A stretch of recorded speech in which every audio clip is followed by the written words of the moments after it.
각 가정에서 이 예배에 동참하신 우리 모든 성도님들도 진심으로 환영합니다. 다행스럽게도 광주 지역 코로나가 많이 안정이 돼가고 있고 또 확진자가 발생하지 않고 있어서 참 다행스러운 일입니다. 아마 이제 2일까지만 사회적 거리두기 2단계가 지속이 되고 아마 완화가 되면 우리도 이제 정상적으로 모든 성도들이 함께 다 모여서 예배 드리는 게 가능할 것 같습니다. 일단 금요 저녁 예배부터 저희가 회복을 오늘부터 회복하기로 했는데요. 현장에서 이렇게 반갑게 만나 뵙게 되니까 더 반갑고 더 기쁘네요. 우리 앞뒤 좌우 성도님들 오랜만이라 봤자 우리가 2, 3주지만 그래도 우리가 기쁘게 좀 서로 얼굴들 보시고 인사 나누시면 좋겠습니다.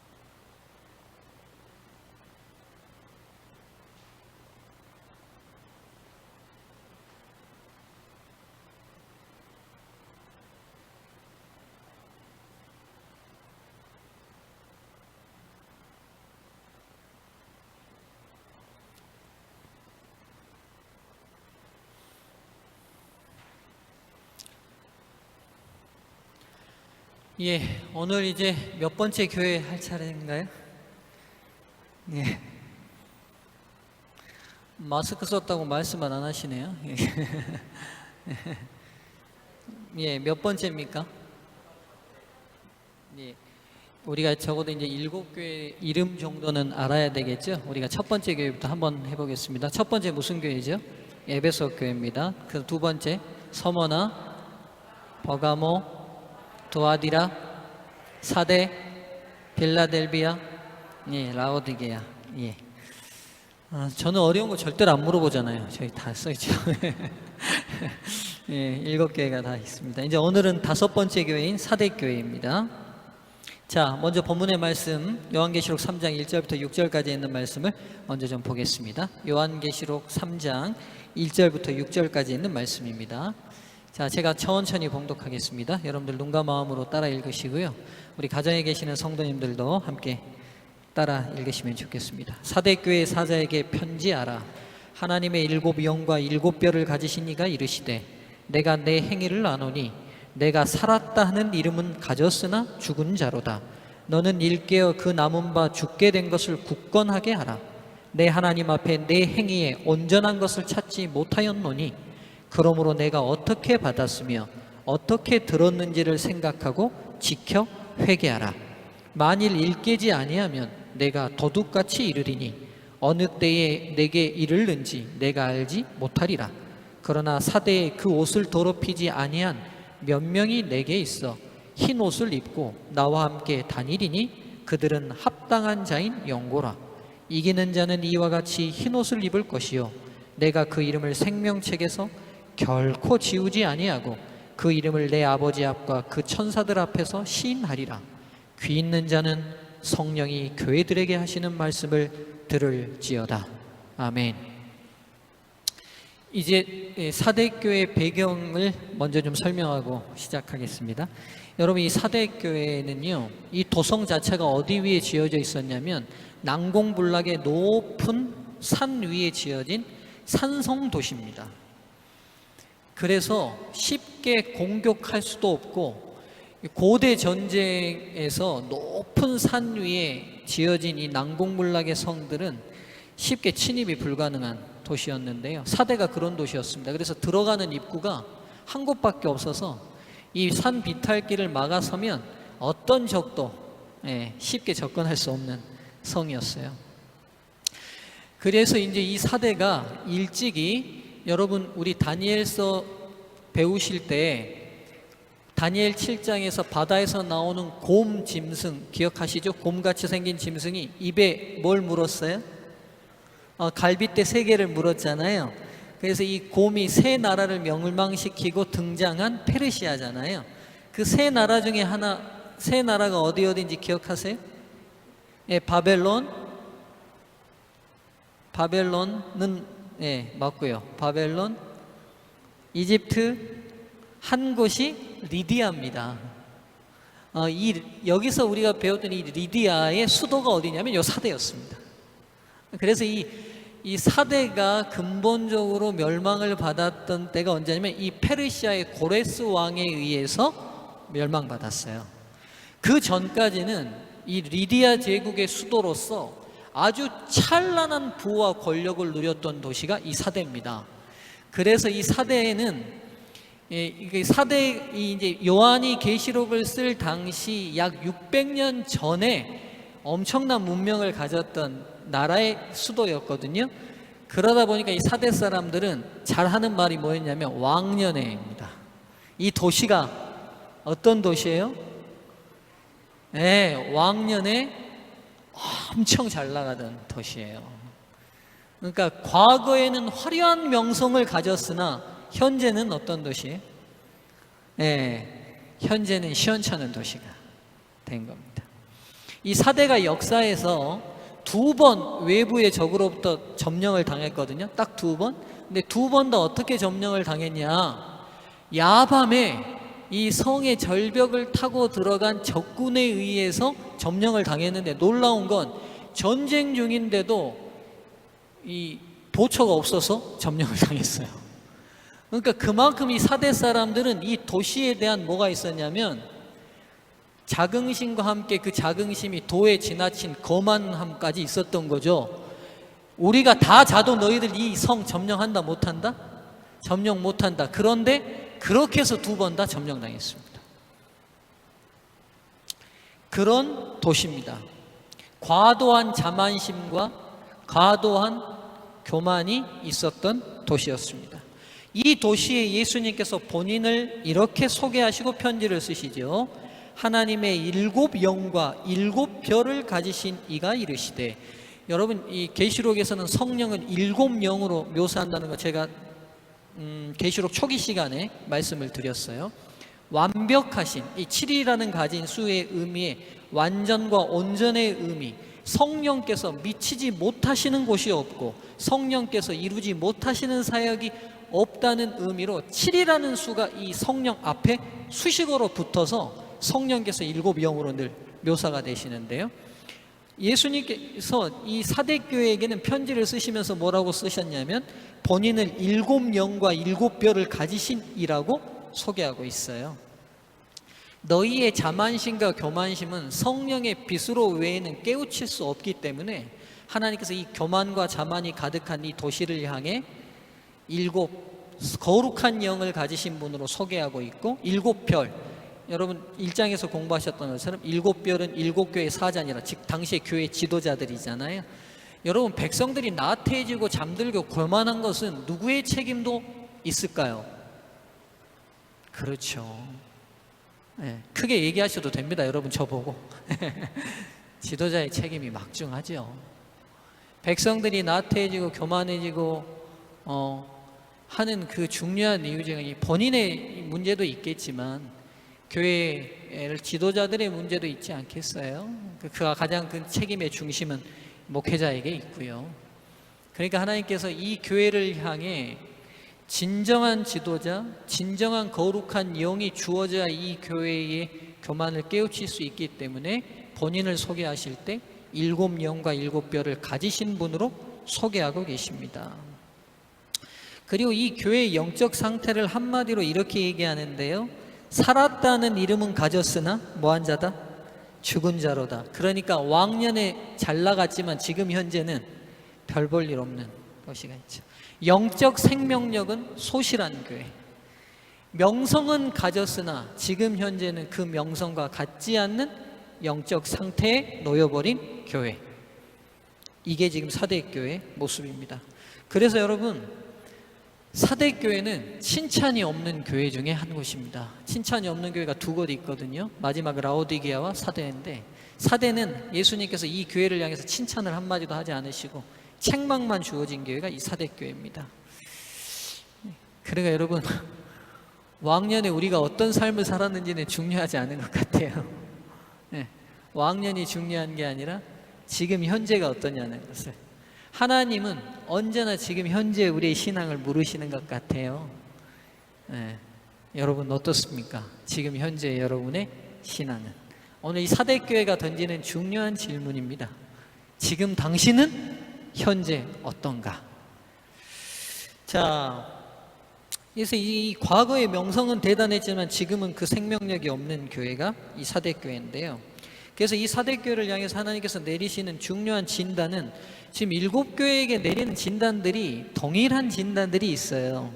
회개하라, 처음 마음을 가지라. 이 사대교회도 동일합니다. 너희가 이 복음을 처음 어떻게 시작했는지를 기억하라고 말합니다. 너희가 어떤 마음과 어떤 정신으로 이 복음의 첫 발자국을 떼었는지를 기억하고 그 마음을 회복하라고 우리에게 촉구하시죠. 그리고 이 교회에게 촉구하십니다. 그리고 회개하지 아니하면 주님께서 어떻게 하시겠다? 내가 뭐같이 오시겠대요? 도둑같이요. 이 성이 어떻게 망했다고 제가 역사적으로 배경을 말씀드렸죠. 늦은 밤 다 잠든 시간에 아무도 보초서지 않고 있다가 도둑같이 망했어요. 이걸 이 역사적인 사실을 영적인 비유로 똑같이 드신 거예요. 너희가 원래에 가졌던 신앙으로 회복하고 회개하지 아니하면 도둑같이 그분이 오셔서 이 교회에 대한 죄를 물으시겠다고 말씀하십니다. 여러분, 이 난공불락의 도성을 가진 이 사대교인들, 여러분, 난공불락의 도성을 가졌다고 해서 이 성을 지킬 수 있는 게 아닙니다. 이 난공불락의 성을 의지하여 깨어서 힘입어 이 도시를 지켜야 지킬 수 있지 않겠어요? 오늘 이 도시가 던지는 중요한 숙제가 이거예요. 진리를 가졌다고 해서, 진리가 있다고 해서 그게 우리의 영적 안전을 지키냐는 거예요. 난공불락의 성 안에 있다고 해서 그들이 안전을 보장받지 못했어요. 그렇죠? 깨어서 지키지 않으면, 그렇죠? 동일하죠. 우리가 진리를 가졌다고 해서 우리가 영적으로 안전하냐는 거예요.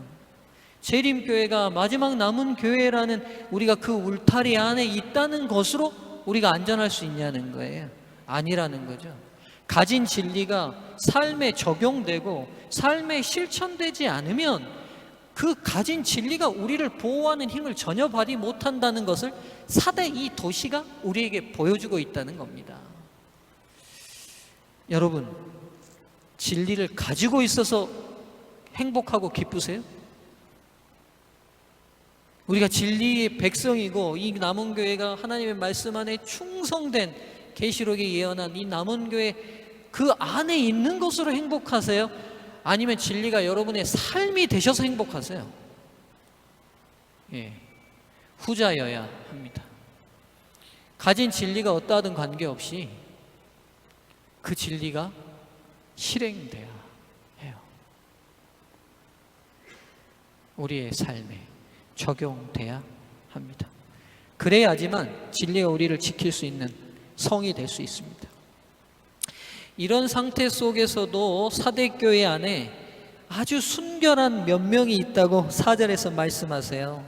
그 옷을 더럽히지 아니한 자 몇 명이 내게 있어 흰 옷을 입고 나와 함께 다니리니 그들은 합당한 자의 연곤이라.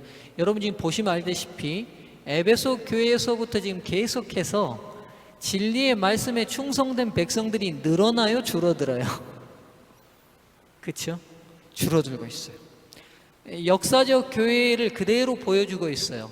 초기 교회가 진리를 하나님을 받아들이고 불같이 일어난 순수한 많은 신앙인이 있었다가 세속화를 거치면서 교회 안에 분화가 시작됐다고 말씀드렸어요. 충성된 진리를 수호한 백성이 있었고 세속화의 물결 속에 휩쓸리는 성도들로 교인들이 분화됐어요. 그게 중세를 거치면서 어떻게 됐어요? 누가 다수가 돼버렸어요? 누가 다수가 돼버렸어요? 세속화의 물결 속에 따라가는 성도들이 다수가 돼버리고 진리를 수호하는 성도들이 소수가 됐어요. 이제는 그 소수가 사대교회에 와서는 소수도 아니고 몇 명이 됐어요. 몇 명이 됐어요. 참 가슴 아픈 이야기지만 이게 마지막 남은 교회의 현실이 될지도 모릅니다. 기독교 역사가 걸어왔던 이 길이 마지막 남은 백성의 길이 될 수도 있어요. 우리가 함께 이 믿음의 대호 가운데 다 들어섰지만 우리 안에 여러 환난과 시련과 세속화의 물결이 벌어지면서 분화가 시작될 것이고, 그 분화 중에 하나님의 충성된 백성이 다수가 되는 게 아니라 그게 소수가 되고, 그리고 몇 명의 작은 수로 남게 될지 모르겠습니다. 바라기는 역사로 끝나면 좋겠고요. 우리의 현실은 하나님의 충성된 백성들이 다수가 되기를 간절히 바랍니다. 자, 이 작은 무리는 승리와 순결의 상징인 흰 옷을 입고 있습니다. 그리고 그리스도와 동행할 것에 대한 약속을 받았어요. 그리고 이 교회에게 이 모든 시기를 이기는 자들에게는 동일한 약속이 주어지고요. 생명책에 어떻게 했다고요? 결코 지우지 않겠다고요. 여러분, 이거 중요한 표현입니다. 결코 지우지 않겠다는 말씀은 기록됐다가 지워진 사람이 있다는 말이에요, 없다는 말이에요? 그래요, 여러분. 조사심판이 없다고 아무리 얘기해도 여러분, 이거 다 조사심판의 증거 아닙니까? 그렇잖아요. 조사심판의 증거 아니에요? 네? 생명책에 기록됐어요. 근데 지워졌잖아요. 지워진 근거가 뭐예요? 하나님께서 그냥 감정적으로 지우셨어요? 아니요. 정확한 심리와 조사를 통해 지워진 거예요. 지워진 거예요. 그러니까 여러분, 신앙을 견지해 가는 것, 믿음을 견지해 가는 것, 이거 우리에게 굉장히 중요한 숙제입니다. 굉장히 중요한 숙제예요. 그러니까 생명책에 이름이 우리가 침례받고 예수 그리스도를 개인의 구주로 영접하는 순간 하늘 생명책이 기록됩니다. 근데요, 그 믿음이 어떤 적의 공격에도 굴하지 않고 철저히 충성되이 지켜지지 않으면 지워질 수 있습니다. 지워질 수 있습니다. 제 목회의 가장 큰 숙제입니다.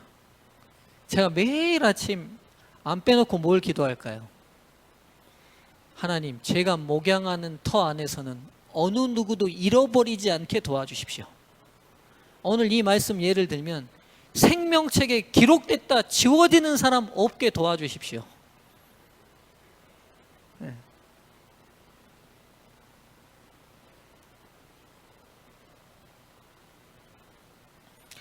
제가 내일 이제 중동 마지막 시리즈로 전할 말씀이긴 합니다만,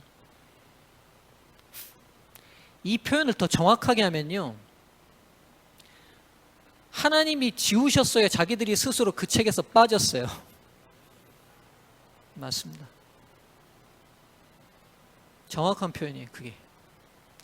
하나님께서 온 우주의 절대자이시기 때문에 본인의 절대적 주권이 있음을 상징하기 위해서 생명책에 지우시겠다, 혹은 생명책에 지우지 않겠다 말씀하시지만, 자유의지의 측면으로 들여다볼 때는 생명책에 기록되게 한 선택도 누가 한 거고, 저희가 한 거고, 지워지게 하는 것도 누구의 선택이? 저희의 선택이에요. 여러분, 이 코로나 상황을 겪으면서 시간이 많다면 많을 수 있는 우리가 여지를 가졌잖아요. 이럴 때 영적 생명력에 대해서 한번 좀 심각하게 생각해 보시면 좋겠어요. 여러분, 세상이 얼마나 더 갈 것 같습니까? 이렇게 저는 극단적인 저를 겪어서 아시겠지만 제가 극단적인 사람이 아닙니다. 제가 배울 때 극단적으로 신앙을 배우지 않았어요. 그런데도 지구 환경의 문제나 인류 사람들의 심정적인 문제나 이런 모든 상황들을 볼 때 이 시기가 그렇게 더 길게 가면 걱정되지 않으세요? 여러분, 만약 하나님께서 이 시기를 50년 더 연장시킨다 혹은 100년 더 연장시킨다 했을 때 우리는 2056년인가 되면 한국은 뭐 어떻게 된다던데요? 뭐 100년 뒤에는 이 땅에 사람이 안 살지도 모릅니다. 어떻게 될지가 몰라요. 이대로 가면 지금 인간들이 특단의 조치로 우리의 욕심을 줄여서 공장 가동 다 멈추고 이산화탄소 배출 줄이고 우리의 편리를 포기하면서 자연환경을 생각하고 우리가 좀 더 욕심을 과감하게 온 인류가 함께 약속을 하고 확 줄이지 않는 이상은요, 지금 회복이 불가능해요. 제가 봤던 칼럼에는 뭐라고 얘기했냐면, 지금 이 상태라면요, 지구 용량의 1.5배를 쓰고 있대요. 지금 인간 현재들이. 그러니까 지구가 가진 모든 자원, 지구가 가진 모든 용량의 1.5배를 쓰고 지금 있대요. 그럼 지금 상황이 이미 무슨 상황이에요? 부도난 상황이에요. 부도난 상황. 그리고 또 다른 지구가 하나 지금 더 있어야 될 상황이라는 거예요. 또 다른, 제 말이 아니에요. 기독교인들의 말들도 아니에요. 생태학자들의 말고 미래학자들의 이야기예요. 그래서 제가 어떨 때는 제 생각인데, 우리 안사님 우리 애들 막 챙겨서 학원 보내고 이번에 시험 잘 봤냐 어쩌냐 이런 얘기를 가만 두면 우리 안사람 앞에서는 제가 얘기 안 하고 애들 앞에서는 말 안 하지만 그거 별로 중요하지 않을 것 같은데 이런 생각이 들어요. 지금 우리 아이들의 영적인 생명이 정말 하나님과 연결되어 있는가?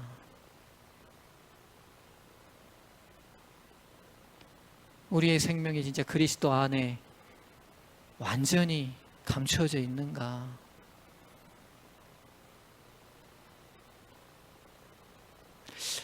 이 기간을 허락하신 중요한 이유는 이렇게 생각하라고 주신 기간이라고 저는 확신합니다.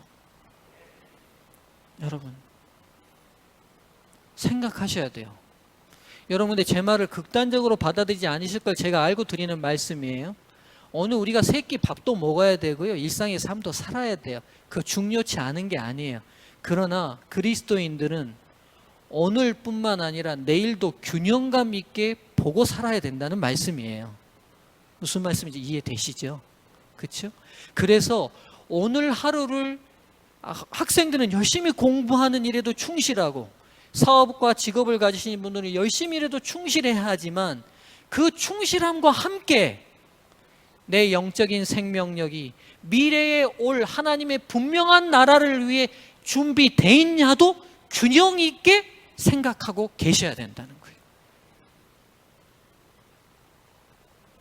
근데 여러분, 저도 일상의 문제 가운데 너무 푹 빠지면 미래에 올 이렇게 생각납니까? 네, 안 돼요. 지금 당장 집을 어떻게 늘려야 될지, 지금 당장 애 학교를 어떻게 보내야 될지, 지금 당장 결혼을 어떻게 시켜야 될지, 이 문제에 이렇게 빠져 있으면 미래에 분명히 올 하나님의 나라에 대한 문제들은 우리가 멀어지기 십상이죠. 그러나 우리 위기가 생각보다 아주 가까이 와 있다는 인식을 이번 코로나 사건을 겪으면서 우리가 하지 않습니까? 제가 이번 기간 들면서 제일 많이 듣는 이야기가 이런 세상이 올 줄 몰랐다는 이야기. 이런 세상이 올지. 무슨 전염병 때문에 21세기가 이런 고통을 겪어요, 여러분. 우리가 지금 옛날에 따뜻한 물이 없어서 연탄불에 데워서 그걸로 얼굴 씻고 그 다음 손발 씻고 목욕은 한 달에 한 번이나 하는 시대를 삽니까 지금? 무슨 전염병이 돌아요. 말도 안 되는. 예? 무슨 전염병이 도는 시대가 올 거라고 누가 생각을 했어요, 여러분? 근데 이 전염병 때문에 더 놀라운 건 세계에서 제일 잘 사는 나라들이 난리예요. 예? 미국 보시죠. 세계에서 제일 잘 산다는 나라들이요. 이건 분명히 우리에게 하나님께서 던지는 중요한 화두가 있으신 것 같아요. 우리가 이제 다시 삶의 균형을 찾아야 할 때인 것 같습니다. 여러분의 영적 생명이 안전하십니까?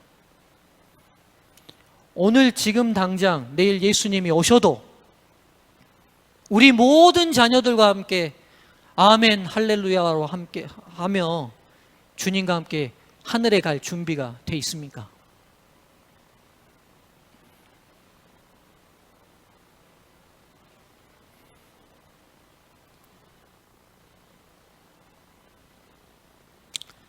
오늘 이 중요한 숙제들을 우리가 다시 한번 깊이 생각해보는 안식일이면 좋겠습니다. 여러분 지금 당장 이제 제가 그래서 이제 그러면 무슨 준비를 해야 되느냐는 거예요. 무슨 준비를 해야 합니까, 여러분? 오늘 말씀과 제가 자꾸 조금 더 격가지로 가는 것 같습니다만 무슨 준비가 필요하죠? 제가 안식일마다 드리는 이 중독 시리즈의 말씀은 실은 재림을 준비하는 것과 직결되어 있는 말씀 중에 하나입니다. 내일도 말씀을 드리겠지만 끊임없이 우리 자아의 싸움과 치열하게 싸우는 싸움 준비가 돼 있어야 합니다. 이제 이런 위기를 닥치면 재림교인들은 반사적으로 무슨 생각을 하냐면요, 이제 시골 들어가야 될 때가 아닌가? 이런 생각을 해요. 근데 여러분, 제가 볼 때는 시골을 들어가고 안 들어가고의 문제가 아니라 더 근본적인 문제를 하나님이 던지시는 것 같아요. 지금 우리는 내 안의 죄의 문제와 치열한 싸움으로 준비를 해야 될 시기입니다. 그 문제의 결론으로 시골을 가면 돼요. 그 문제의 답으로 시골을 가야 한다면 가면 되는데, 그런 거 없이 시골 가면 여러분 시골 생활 또 실패하게 돼 있습니다. 어느 현장이든지 지금 여러분 내 자신만 사랑하는 내 자아와 치열하게 싸우려는 전쟁 준비, 제가 볼 때는 이게 가장 필요한 것 같아요. 여러분 죄와 싸우고 계십니까? 이 부분은 내일 설교 시간에 좀 더 자세히 다루겠습니다. 자, 돌아가죠. 그래서 생명책에 이분들은 기록된 것을 지키게 하시겠다고 하나님께서 약속하십니다. 이 사대교회는 역사적으로 어느 교회하고 정확히 일치합니까? 종교개혁 시대의 교회와 일치합니다. 여러분, 근데 이해가 안 되는 게, 종교개혁은 중세 암흑기를 끝낸 굉장히 역사적으로 위대했던 시기인데 왜 죽은 것 같은, 명성은 있으나 죽은 것 같은 시대로 하나님께서는 말씀하시냐는 거예요. 여러분, 종교개혁이 불처럼 1517년에 일어나지요. 루터를 통해서 개혁이 일어나고 많은 개혁자들이 일어나서 성경과 어긋난 구교를 향해서 바른 개혁을 외치고 하나님의 진리의 말씀 따라 돌아오는 역사적인 거대한 물줄기를 획기적으로 바꾸는 시대가 도래했습니다. 그러나 그 다음이 문제였습니다. 종교개혁자들 1세대들이 죽고 난 다음 개혁자들 사이에서는 서로 아직도 완벽한 하나님의 말씀을 깨닫지 못했기 때문에 서로 연대하며 더 나은 진리로 전진해 가야 되는데, 서로 찾은 진리에 만족하고 그 자리에 안주하면서 서로를 비난하고 싸우는 분쟁과 형식적인 토론 가운데로 빠져버립니다. 그래서 1세대 때 일어났던 종교개혁의 아름다운 기치와 능력과 힘은 다 사그러들고 형식주의만 개신교 안에 남게 돼요.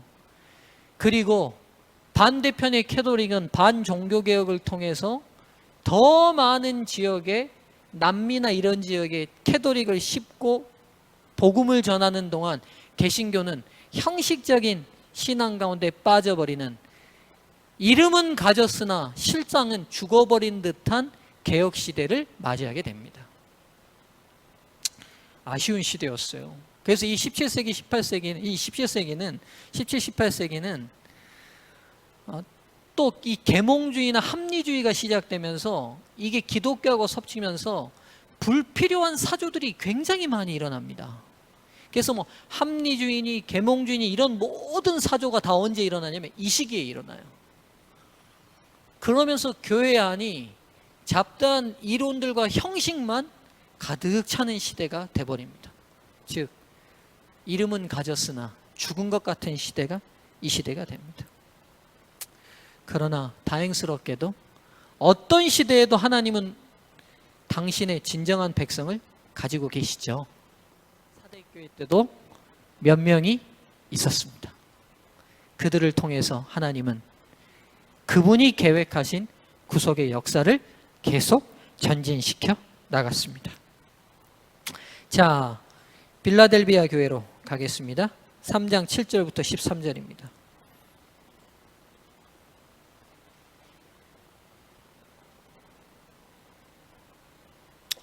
빌라델비아 교회 사제에게 편지하라. 거룩하고 진실하사 다윗의 열쇠를 가지시니 곧 열면 닫을 사람이 없고 닫으면 열 사람이 없는 그가 이르시되 볼지어다 내가 내 앞에 열린 문을 두었으되 능히 닫을 사람이 없으리라.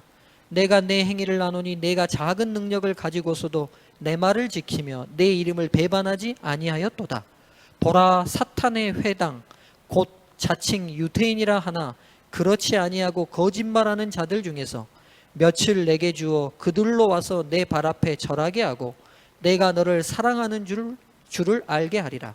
내가 나의 인내의 말씀을 지켰은즉 내가 또한 너를 지켜 시험의 때를 면하게 하리니 이는 장차 온 세상에 임하여 땅에 거하는 자들을 시험할 때라. 내가 속히 오리니 내가 가진 것을 굳게 잡아 아무도 내 면류관을 빼앗지 못하게 하라. 이기는 자는 내 하나님 성전의 기둥이 되게 하리니 그가 결코 다시 나가지 아니하리라. 내가 하나님의 이름과 하나님의 성 곧 하늘에서 내 하나님께로부터 내려오는 새 예루살렘의 이름과 나의 새 이름을 그의 위에 기록하리라. 귀 있는 자는 성령이 교회들에게 하시는 말씀을 들을지어다. 아멘. 빌라델비아 교회는요, 책망이 없는 교회입니다. 책망이 없는 교회예요. 여러분, 이 빌라델비아라는 도시 자체는 당시 가장 역사가 짧은 도시였고요. 여기 이 도시는요, 산이 많은 화산지대, 고산지대에 있었어요. 근데 이 빌라델비아라는 도시 자체가 굉장히 특별한 도시인데 동쪽 지역과 서쪽 지역을 연결하는 관문에 이 도시가 있었어요. 관문에. 그래서 동쪽 지역에서 서쪽 지역으로 넘어가려면 이 빌라델비아라는 도시를 통해서 넘어가서 들어갈 수 있었고, 서쪽 지역에서는 동쪽 지역으로 넘어가려면 이 또 빌라델비아를 통해서 들어가는 아주 중요한 관문이었습니다. 그래서 여러분, 이 빌라델비아는 이 동쪽 지역이었던 여기가 동쪽이죠. 이제 서쪽 지역이었던 그리스 언어와 문화를 동쪽 지역에 전해주는 선교 도시 역할을 했어요. 선교 도시 역할을. 근데 이제 이 도시가 가진 또 중요한 문제점이 하나 있었는데 뭐냐면 지진이 잦았어요. 화산 고산지대여가지고. 그래서 이 요한 당시에도 아주 큰 지진으로 도시가 거의 파괴되는 고통을 또 겪었어요. 이 도시를 향해서 예수님이 본인을 어떻게 소개하시냐면 거룩하고 진실하사 다윗의 열쇠를 가지시니 라고 소개해요. 거룩하고 진실하면 하나님의 속성이고 다윗의 열쇠를 가졌다. 여러분, 열쇠를 가졌다. 옛날 시어머니가 며느리한테 이제 뒷방으로 물러나면서 하는 중요 행사가 있어요. 뭘 내놔요? 고간 열쇠 내놔요. 그렇죠? 열쇠를 가졌다는 것은 성경에서도 동일한 의미인데 전권을 가졌다는 말이에요. 전권을. 그러니까 하나님께서 전권을 가졌다. 무슨 다윗의 열쇠를 가졌다. 그럼 이 도대체 열쇠가 뭐냐면 이 빌라델비아의 도시의 특성을 제가 말씀드렸잖아요. 동쪽과 서쪽으로 가려면 빌라델비아라는 문을 통하지 않고는 못 가요. 즉 예수님께서 생명의 문을 여시는 권한도 누구에게 있으시고 예수님 본인에게 있으시고 닫으시는 권한도 누구에게 있으시고 본인에게 있으신 생명의 문의 유일한 문인 예수 그리스도가 그 전권을 가지고 있음에 대한 상징으로 다윗의 열쇠를 가졌다고 표현하고 계십니다. 자, 여기 보면 이 도시는 유태인들이 굉장히 번창했어요. 근데 제가 이 유태인들이 초기 교회에서는 자꾸 기독교인들을 많이 괴롭혔잖아요. 그래서 이 유태인들도 변함없이 이 빌라델비아 교인들을 많이 괴롭혔어요. 그런데 여기 보면 약속이 놀라워요. 그들 중에 일부가 너희 앞에 무릎을 꿇고 너희가 진정한 하나님의 백성임을 깨닫도록 내가 하겠다고 말씀하시죠. 그렇죠? 그러니까 유태인들로부터 핍박과 어려움을 받는 환경 속에 있지만 끝내 빌라델비아 교인들의 충성된 삶의 모습을 통하여 하나님의 진짜 능력이 누구에게 나타나요? 진짜 능력은 이 빌라델비아 교인들에게 나타나요. 그걸 보고 유태인의 일부는 그들 앞에 무릎을 꿇게 만들겠다고 하나님께서 약속하십니다. 그리고 이기는 자에게는 뭐가 되게 해주겠다고 약속하셨어요? 하나님의 성전에 뭐가 되겠다? 기둥이 되겠다. 이것도 이 도시의 특성과 관계되어 있어요. 지진이 많다 보니까 건물이 다 무너지고 뭐만 서 있었겠어요? 기둥만. 그렇죠? 그러니까 하나님 나라의 기둥이 되겠다는 말씀은 외부의 풍상과 환경에도 쓰러지지 않고 서 있는 기둥을 빌라델비아 교인들은 봤을 거예요. 그 기둥을 보면서 너희도 하나님 성전에 저 기둥이 되겠다는 말씀을 들었을 때 어떤 풍상과 어떤 어려움도 결코 우리를 쓰러뜨리지 못할 강력한 힘과 능력이 누구를 붙들고 있다? 우리를 붙들고 있다라는 약속을 받은 거죠. 네. 그리고 여기 또 하나 이기는 자에게는 결코 다시 나가지 아니라라는 약속이 있어요. 이 약속도 이 도시의 특성과 관계되어 있어요. 여러분, 이 빌라델비아 교인들은 지진이 잦았기 때문에 지진만 나면 도시를 밖으로 나갔겠잖아요. 그렇잖아요. 그 당시 다 돌로 짓다 보니까 이 돌이 무너지면 뭐 치명상이니까 흔들리다 싶으면 다 밖으로 나갔을 거 아니에요.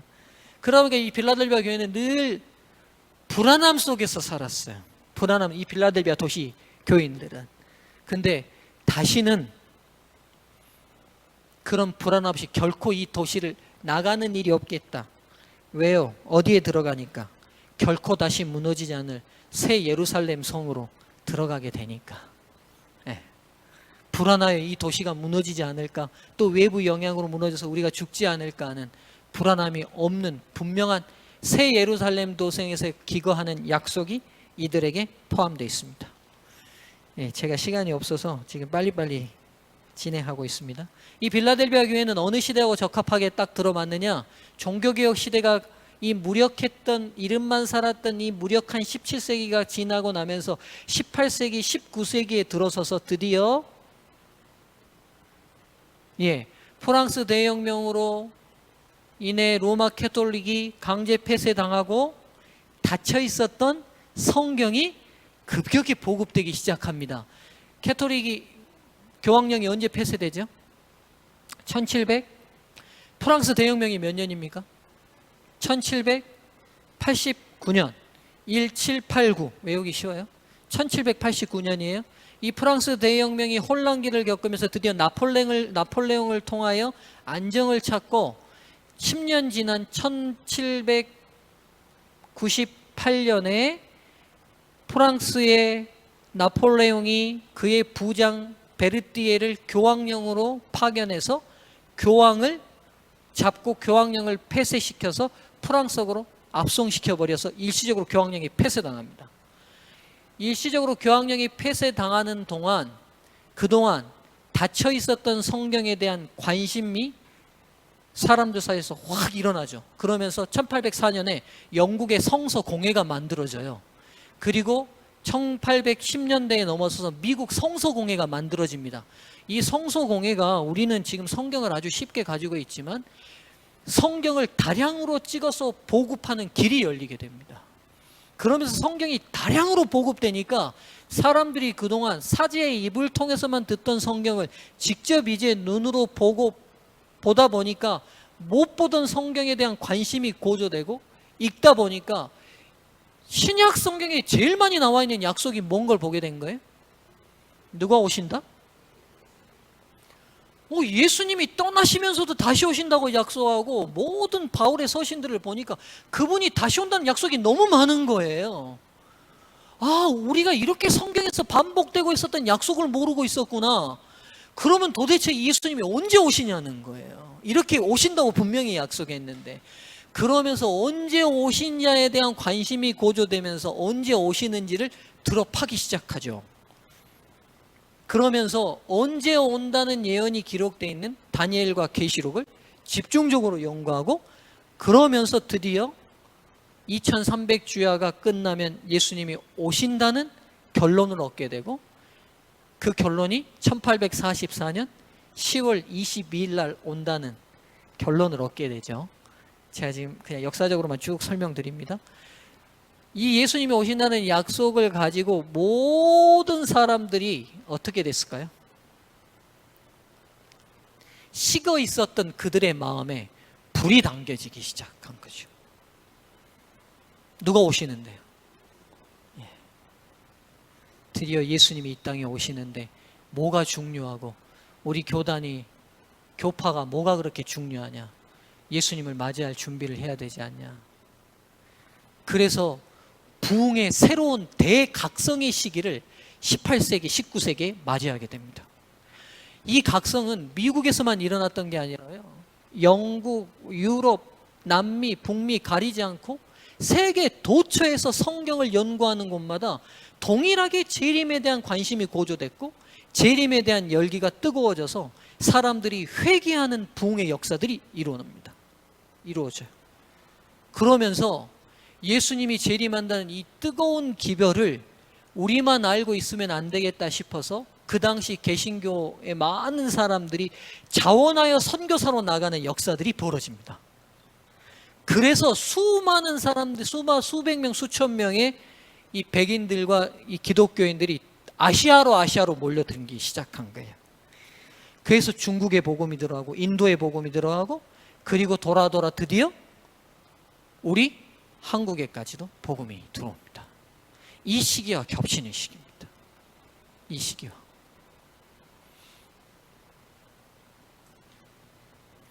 그래서 이 빌라델비아 교회 교인들을 하나님이 칭찬하시는 거예요. 가진 게 미약하지만, 받은 게 미약하지만 그 받은 빚 안에서 최선과 충성을 다하는 시대가 이 시대였던 거예요.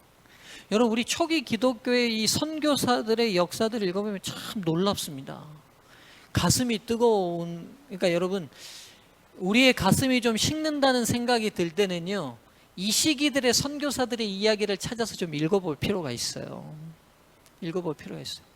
여러분, 이 1904년에 일어났던, 물론 이 1904년은 이 라오디게 시대하고도 겹칩니다만, 이 웨일즈의 부흥은 굉장히 유명합니다. 제가 이 부흥만 잠깐 소개하고 마치죠.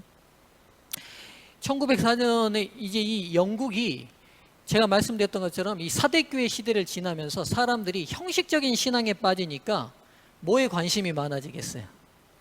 신앙이 형식적이면 사람들이 뭐에 관심이 많아져요? 네, 어떻게 아세요? 제가 아무 말 안 했는데. 여러분, 틀림없습니다. 사람이 형식적인 신앙에 빠진 시대는요, 돈과 명예에 목숨 걸게 돼 있어요. 이게 죄성이에요. 어느 시대든 동일해요. 여러분, 뭐 인류 역사가 수천 년이지만 아주 단순해요. 아주 단순해요. 그래서 여러분, 영국이요, 그 당시 산업혁명이 겹쳐서 일어나요. 그러다 보니까 이 석탄을, 이제 영국이 이제 산업혁명이니까 석탄이 그 당시 산업혁명의 주 재료잖아요. 그러니까 석탄 광산을 개발해서 시작하는데, 이 악덕업자들이 굴을 크게 파면 돈이 많이 들어요, 적게 들어요? 많이 들잖아요. 그러니까 어떻게 하냐면 아주 조그맣게 파는 거예요. 그래서 누구에게 그 석탄을 캐게 시키냐면 우리 승유보다 더 어린 애들의 허리에다가 바구니를 묶여서 들여보내는 거예요. 수백 미터, 수십 미터를. 그리고는 꺼내오고 그 아이들에게는 간신히 먹고 살 만한 임금도 아닌 임금을 주고 사람들을 부리는 거예요. 그 시기, 이 사대교회 시기에 흑인들이 제일 많이 팔려가요. 아프리카 흑인들이 남미로 북미로 짐승처럼 팔려갑니다. 그 당시 노예선들이요, 사람을 짐짝처럼 싫도록 설계를 시켜요. 근데 보통 아프리카에서 흑인들을 잡으면 남미나 북미에다 갖다 파는데 3개월 이상 항해를 하거든요.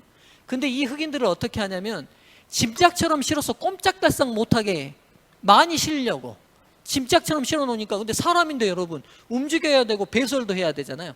밥은 주는데 화장실은 안 보내요. 그러니까 그 안에 전염병이 돌아서 3개월이나 6개월이 지나서 남미나 북미에 도착하면 그 중에 3분의 1은 죽어요. 그럼 바다에 그대로 다 버립니다. 바다에 그대로 다 버려요. 여러분, 이런 노예무역을 했던 사람이 회심하고 기록한 유명한 찬미가가 자비로운 주 하나님입니다. 그 작사가가 그 노예선 선장이었어요. 노예선의 선장이었어요. 이런 시대였어요. 이런 시대. 근데 이 빌라델비아 교회 시대에 들어서면서 이런 시대를 향하여 하나님의 말씀이 펼쳐지니까 사람들 마음에 불과 같은 회심이 일어나기 시작하는데, 이 웨일즈는 영국에서 이 석탄을 캐는 광산촌으로 유명한 동네인데요, 이 웨일즈에 부흥을 붙인 한 사람이 있었어요. 이 사람은 하나님이 분명히 자기를 하나님의 도구로 쓰실 거라고 생각하고 매일 밤마다 하나님 저를 사용하셔서 이 영국을 구원해 달라고 기도합니다. 근데 그 기도를 몇 년 하냐? 10년 해요. 10년. 10년째 어느 날 이 사람이 자기가 다니는 교회 목사님에게, 목사님 저에게 설교의 시간을 달라고 부탁하는데, 그 당시 목사님이 평신도인 탄광촌에 일하는 이 청년이 무슨 설교를 하겠어요. 그래서 줄 수 없다고 말하거든요. 근데 이 청년이 계속 저러니까 좋다. 아마 수요 집회였던 것 같아요. 집회가 다 마쳐서 내가 광고를 해가지고 남은 사람이 있으면 그때 설교해도 좋다고 시간을 줍니다. 시간을 준 거예요, 안 준 거예요? 네. 하여튼 준 거예요, 청년으로 볼 때. 그래서 이제 설교가 다 마치고 광고합니다. 오늘 이 청년이 여러분에게 할 설교가 있다니까 여러분들 남을 사람 남으라 그랬더니만 호기심으로 17명이 남아요. 그 청년이 성령의 거룩한 임재로 그날 아주 단순한 설교를 하는데, 설교의 주제는 하나님께 굴복하십시오. 하나님께 굴복하셔야 합니다.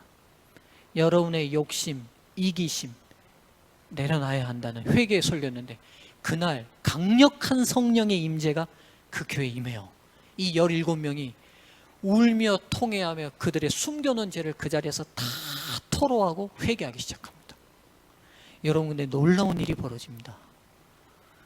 그러고 몇 달 안에 이 웨일즈 전 지방에 수천 명이 회개하고 돌아오는 역사가 벌어집니다. 그리고 그 한 해만도 10만 명이 넘는 사람이 회심하고 돌아와요. 근데 더 놀라운 일들은 뭔지 아세요? 이 석탄의 광부들이 회심을 하니까 몰래, 주인 몰래 훔쳐갔던 연장들이 있었어요. 망치 뭐 이렇게 석탄 하다 보니까 그런 연장들이 있을 거 아니에요. 그들 안에 성령이 임하니까 그 죄에 대한 자각이 생기니까 훔쳐갔던 연장들을 다시 갖다 놓기 시작했는데, 갖다 놓은 연장 때문에 창고를 다시 지어야 할 만큼 갖다 놓기 시작해요. 그리고 이 웨일즈의 신문들이 그동안은 가십거리 그리고 저급한 이야기를 실었는데, 신문도 회심을 해가지고 회개하고 돌아온 사람들의 명단을 실기 시작해요. 나 처음에는 한 페이지였다가 두 페이지였다가 세 페이지였다가 네 페이지, 나중에는 수십 장을 넘겨도 그 명단이 끊이지 않을 만큼 부흥이 시작됩니다. 이 웨일즈의 부흥이 얼마나 유명했는지, 웨일즈의 부흥은 당나귀도 안다라는 속담이 생겼어요. 무슨 말이냐? 석탄을 싣고 당나귀들이 그 당시 날랐는데, 광부들이 회심하기 전까지는 당나귀를 어떻게 다루었겠어요? 당나귀를 채찍 때리고 욕했겠는데, 거리를 가다 보면 심심찮게 당나귀를 껴안고 우는 광부들을 발견하는 거예요. 왜요? 그동안 자기가 회심하기 전에 이 당나귀에게 함부로 했던 것을 이 당나귀에서 울면서 회개하는 거예요. 당나귀 형제 미안하다고. 그래서 무슨 일이 벌어졌냐면, 당나귀들이 말을 안 듣는 일이 벌어졌어요. 왜냐하면 이 광부들의 언어가 욕설로 그동안 당나귀들을 명령했는데, 이제는 말이 순화되다 보니까 당나귀 형제 가시죠. 그러니까 당나귀가 가요, 안 가요? 그래서 이 웨일즈의 부흥은 당나귀도 안다는 속담이 생길 만큼 이 웨일즈의 부흥은 대단한 부흥이 됩니다. 여러분, 영국 사회를 산업혁명으로 돈벌레로 완전히 타락시켰던 사회를 다시 한번 영국 사회의 도덕성을 확 회복시키는 부흥이 이 웨일즈의 부흥이었어요. 근데 이 웨일즈의 부흥에 회심한 사람들이 선교사로 나갔거든요. 그들이 어디까지 왔냐면 한국 조선반도까지 들어왔습니다. 그리고 그게 1906년에 평양에서 있었던 장감리교회 대부흥으로 연결됐어요. 거기까지는 시간이 없어서 말씀을 못 드리겠습니다.